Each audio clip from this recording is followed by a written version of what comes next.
அனைவருக்கும் அன்பு மிகுந்த வணக்கம். செல்வராமாயணம் என்னும் இலக்கண பாக்களால் ஆன புதிய ராமாயண காவியத்தை புனைய வைத்த என் இறைவன் ராமனை நன்றியுடன் வணங்கி மகிழ்கிறேன். செல்வராமாயணம் பருவம் 3 அயோத்தி பருவம், காலம் 5 ராமன் காலம். ராமனது பணிவிடைக்கென்றே பிறந்த தன்னை ராமனே புறக்கணித்தார், தனது உயிரும் இருக்காது என இலக்குவன் ராமனிடம் பேசுதல். பாடல் எண் 493.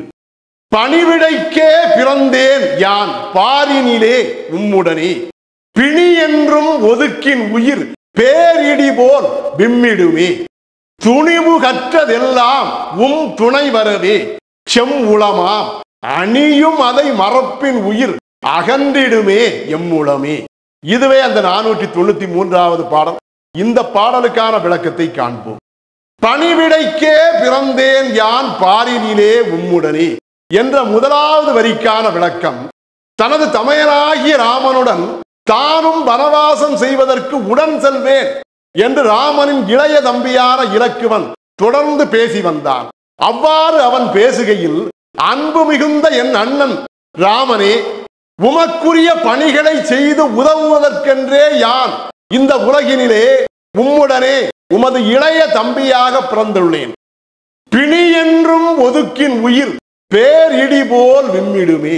அவ்வாறு உமது இளையவனாக யான் பிறந்து உமக்குரிய பணிவிடை யாவையும் ஒழுங்குறச் செய்து வருபவராயிருந்தும் கூட, வனத்தவ வாழ்க்கை வாழப்போகும் எனது தமையனாகிய நீவிர் யான் உம்முடனே இருந்து உமக்குரிய பணிவிடைகளை தவறாமல் நலமுறச் செய்து வர வேண்டும் என்றும் கூட சற்றும் எண்ணி பார்க்காமல், கெடுதலை உண்டாக்கும் ஒரு பெரு நோயினை அனைவரும் ஒதுக்கி புறம் தள்ளுவதைப் போலவே உமது தம்பியாகிய என்னையும் நீவிரே ஒதுக்கி வைத்தால், அதனால் ஏற்படும் துன்பத்தினை தாங்க முடியாமல் பெரும் மேகங்கள் உரசுவதால் ஏற்படும் பெரும் மின்னழுத்த சக்தியால் விளையும் இடியின் ஓசையானது உயர் அழுத்த மின்சாரத்தின் அளவற்ற பலத்தினை தாங்க முடியாமல் பெரும் விம்மலின் ஓசையுடன் வெளிப்படுவதைப் போலவே எனது உயிரும் அளவில்லாத துன்பத்தினை தாங்க முடியாமல்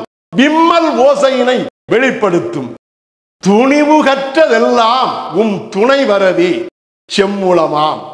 அத்துடன் யான் உமக்கு துணையாக உம்முடன் எப்போதும் இருந்து உமக்கு ஏற்படும் இடர்கள் யாவையும் களைய வேண்டும் என்பதற்காகவே துணிவு என்னும் அச்சமின்மையை பழகி கற்றுக்கொண்டேன். செம்முளமாம், அணியும் அதை மறப்பின் உயிர் அகன்றிடுமே எம்முளமே. அவ்வாறு உம்முடனே துணை இருப்பதற்காகவே துணிவினை கற்றுக்கொண்ட இந்த தம்பியையும் அனைத்து நற்பண்பு மிகுந்த உள்ளத்தின் அணிகலனை போன்ற உமது செம்மை மிகுந்த உள்ளமும் உடன் அழைத்து செல்ல மறந்தால் உறுதியாக என் உயிரும் அகன்று இறந்தே போய்விடும் என்று இலக்குவன் ராமனிடம் கூறினார். இதுவே இந்த 493வது பாடலுக்கான விளக்கம். செல்வராமாயணத்தின் 494வது பாடல் மற்றும் அதன் விளக்கம் ஆகியவற்றை அடுத்த தொடரில் காண்போம்.